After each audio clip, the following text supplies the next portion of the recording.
hey, don't talk bad about Pac because he's not here. People want to say Pac was a punk. He was scary. He was this. No, he wasn't. How was that? It was a situation happened in Atlanta. Listen to this, you haters. Tupac haters, motherfuckers. Take this. You died on my birthday still, yeah. We got some sort of connection still, motherfuckers. Oh, fuck you. The cops beat the shit out of George Floyd, choked him out and killed him. Right? The cops was beating the shit out of a black man in Atlanta. Pac told him to stop beating the man, he's gonna kill him. They didn't listen. Pac got his gun and started shooting at him. They stopped beating the man, he saved his life. He saved his life. Shakur had 5 arrests in 1993 alone, including one on aggravated assault charges stemming from an Atlanta shootout with off-duty police officers. That case was dismissed. How many motherfuckers want to talk bad about Pac will do that, though? They have a total stranger getting the shit beat out about to get killed by the police and he haven't did anything wrong. How many people would do that? Yeah. So all these tough motherfuckers was, he wasn't tough. He wasn't trying to act tough. He was a positive man. He was about his people. I mean, we represent that many votes. If we can represent that many votes, we got to let these politicians be scared of us. Same way, I'm a positive man. I ain't perfect. I'm about my people. I'm about any motherfucker in the inner cities who try to get better and do something better. Let's talk about... I didn't start off on third base and thought I hit a trick. Let's talk about that with Pac and you, because you know, a lot of people think about Pac and they try to make it seem like, you know, he was just a wannabe thug and he was promoting this gangster, you know, his image and you and him.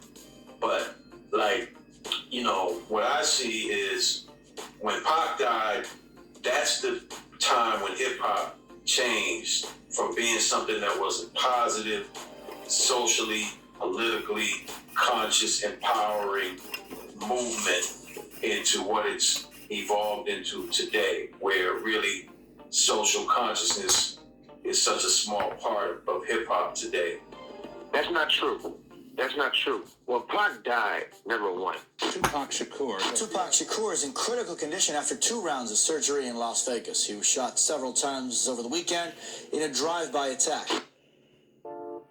It was a big blessing. Not saying it wasn't a blessing if he would have lived longer or whatever. With Pac brought to hip-hop,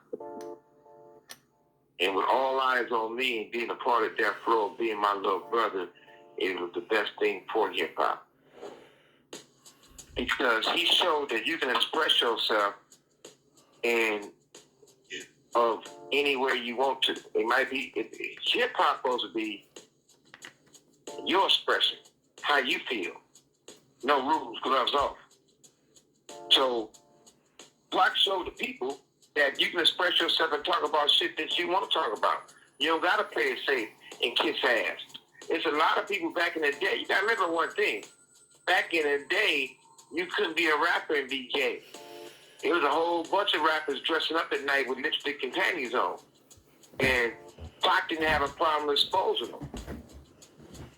Or Pac didn't have a problem talking shit about somebody. Look, Pac did a song in a month. How aggressive is that? At the same time, this motherfucker do a song about love. At the same time, Pac stood for what he believed in, no matter what. And you look at it, and if I know I got $3,000 in my pocket, I feel like it's wrong to give that person a quarter. On the ashtray and shit, man. Only you know what you got in your pocket. Yeah, self-extinguishing shit. Pac is like the box is all damaged, the rascal, them. Marilyn Monroe system. Yeah, see if you can fix when it. people say how beautiful one of the beautiful women in the world, they think about Marilyn Monroe singing happy birthday to the motherfucking president who eventually was fucking the president's brother, and the head mafia motherfucker getting the bread. Running that shit. You know what I mean? Who bought a young woman with no career bought a house in Beverly Hills. Shit. Pac was a motherfucker. When you close your eyes and you think about Pac, you don't think about damn, Pac to put on 75 pounds. He got a gut now. Well to a six-pack. Oh, look at the gray on him. Oh, look how his voice changed. Oh, you don't think about that because he left the world at his best. Not only did he leave the world at his best, Pac still lives today.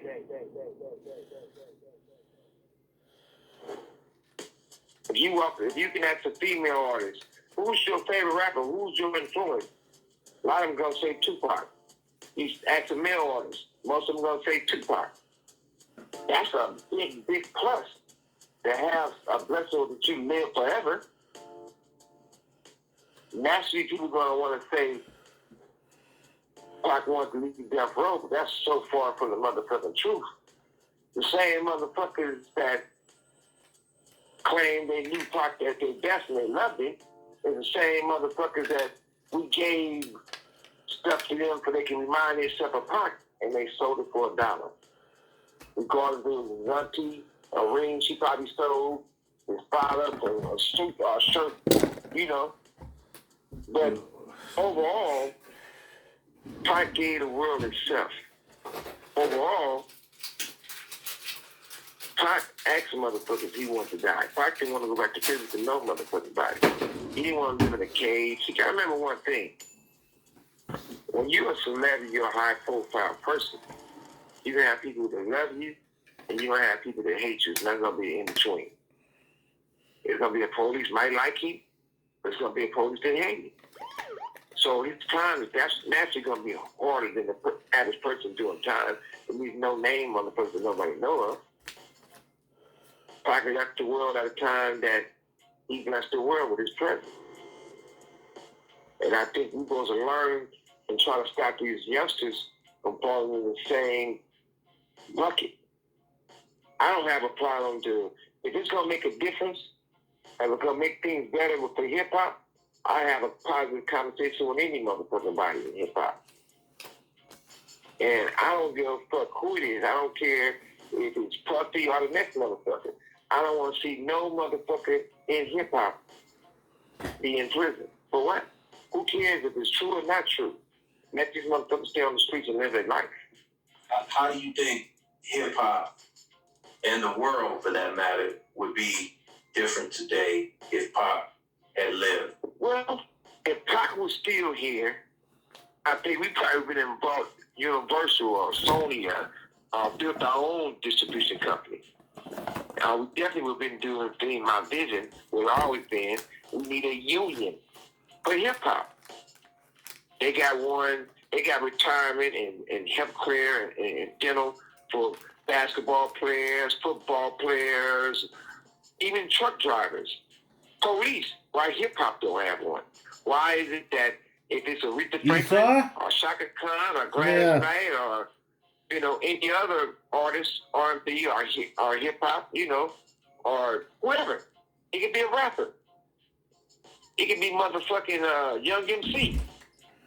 At the same time, if they put out an album that is successful, they was in the game 1 year, 2 years, 5 years, 10 years, they should get a pension for the rest of their life with medical and dental, right? Because look how much money, look at all these billions of dollars that hip-hop brings. Look at all the executives at these major companies is billionaires because of hip-hop. Not because they put the time into it, not because they work harder than people like myself, or Rough Riders, or Bad Boy, or any other label, or Cash Money, Murder Inc. We can go on and on and on. There's no retirement for the artist.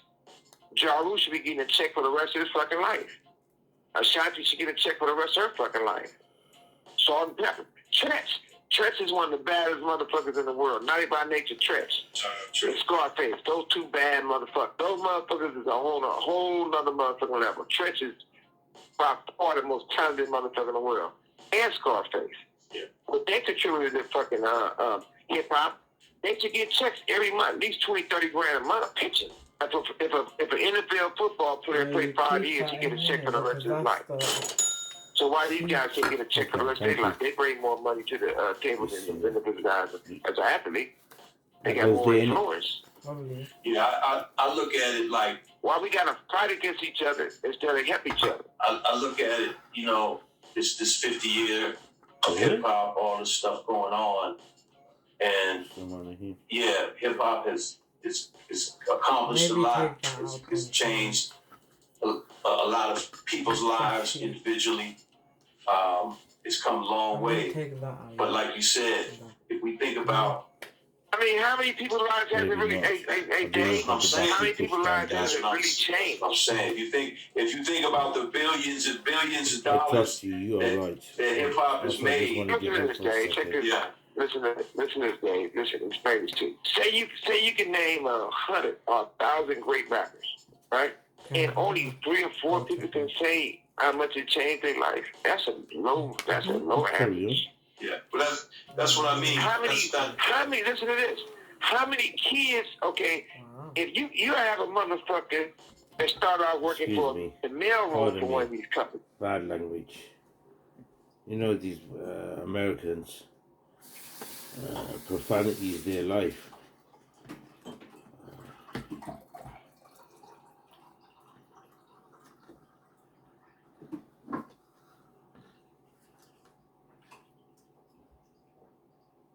These lot just, man, just use stupid words. They say there's no honor among thieves, isn't it? These bastards. Terrible. Killing each other.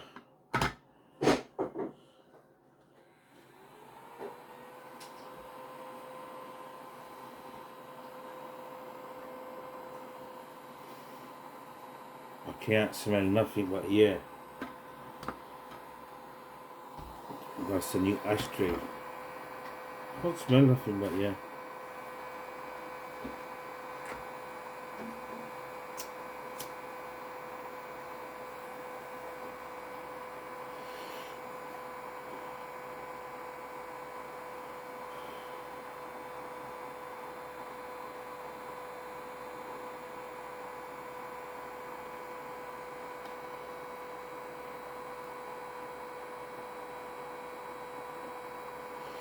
Shut the door, man. You're not born in a barn.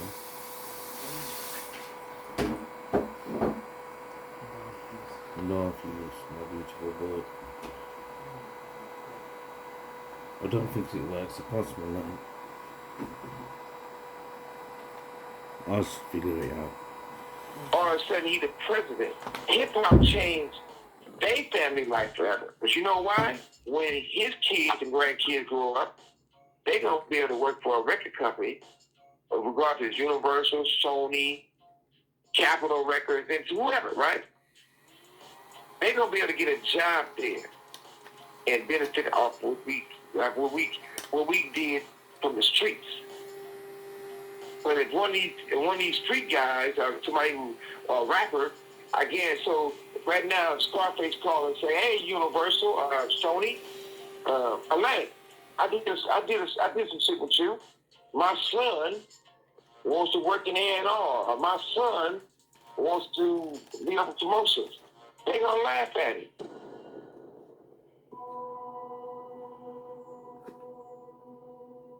But let the guy who should be working the mailroom want his son or his grandson to work there. They gonna give him a big job, kept clear, probably a car to drive, a company car, and everything else. Yeah.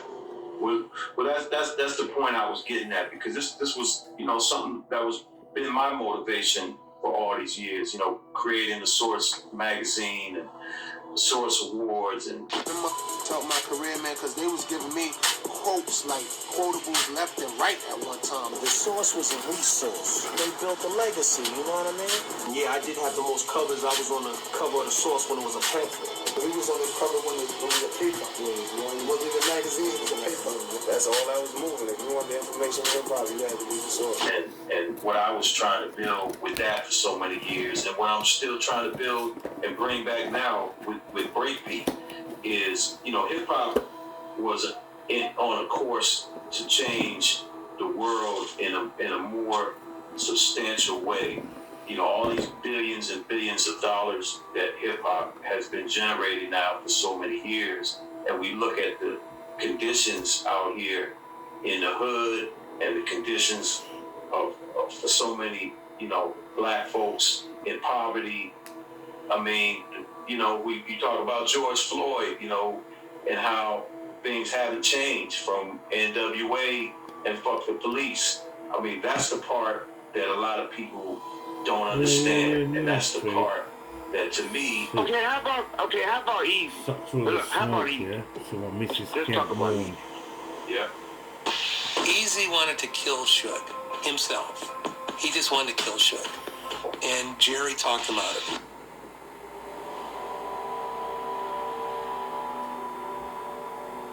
Easy did big things for hip hop. Yes, he did.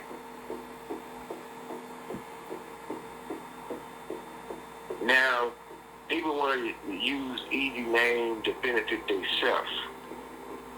Only thing y'all did for Easy is what? Do a diss record and talk about it? Get his face tattooed on your name and make you popular, but you never met the man or you never did nothing for his family? I did something for Easy that would have made him $1 billion. I just didn't do it on strength. I did it because I liked him, but me and him made a deal. He said, man, you help me out with this deal, I'm going to look out for you and give you some of the money. I give you half or 25 cents off $1. I said, that's cool. This call and or telephone number will be monitored and recorded. I did a deal for Aaron where now off me, now off Death Row. He gets $1 off of anything that Dre does. In other words, if you do a movie, if you do a beat, if you promote some type of merchandise, if he do a commercial, if he produce, off his part, he gets $1. When Easy died, Tamika stepped in that plate. Tamika met with Interscope, and Interscope said, hey, why do you want to get $1 off of everything Dre does? I mean, you can do business later on. Sign off and just let Dre out of it. We're going to do business later. She signed off. They ain't did no business with that bitch later. And guess what? That fucked Easy kids, his mama, at the time the father was still living, it's fucked his family. And if he would have gave her $1, Easy family, like the contract said that I did, he's not even counting my part, that's $1, right? He'd have got $1 off Beats. He'd have got $1 off Eminem's album, 50 Cent album, James album, anything else. His own album. So why would a person give that up for nothing? Question. So, yeah. You tell me what's fair or what's not fair. We got a lot more ground to cover, man. All this 50-year hip-hop stuff going on. I wanted to talk to you. I want to ask you about hip-hop and when you first heard it and when you first really fell in love with hip-hop, man, because, it's been your life, so. So yeah, that's how you fix the I had a homeboy. I grew up on a street called Orchard in Compton on the east side. And a homeboy named ashtray. Michael Tate. We was the same age. Yeah, my new and his brother was like 3 years older than us. They grew up on Stockton, around the corner from me. So, in school, high school rather, that's the most popular place when you really, especially when you're young, when you first turn 15, 16, in those days, that's when you really start thinking you're a man, you really understand where you're coming from or where you're trying to go. So, one day I go to this track meet at the high school. The track meets where all the girls be at, everybody be at, that's where you make your mark, that's your reputation, how you show up. So I'm walking up the stairs to go to the track and it's packed. And I figure, you know, it's gonna be some motherfuckers from different neighborhoods and we gonna get into it, have a few fights, and everybody talk about it for a few days, you know. So I see this crowd around, and I'm like, okay, it's already going. Then when I got closer, they were playing the Sugar Hill Gang, you know, the hip hop song, you know, that famous song right there. Rappers Delight.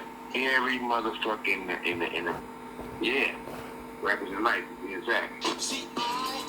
Wonder, man.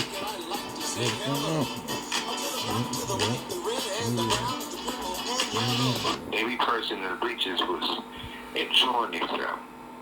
And the motherfucker had on, he was always mostly blue, but, you know, I'm flamed up. If other people got this shit on, if people might normally be getting into it, they not even think about that shit. They watching their own dance. So after the light playing, he started pop locking. And he started like moonwalking before Michael Jackson was even doing that. Motherfucker was doing that shit. He did that shit so good, it was just unbelievable.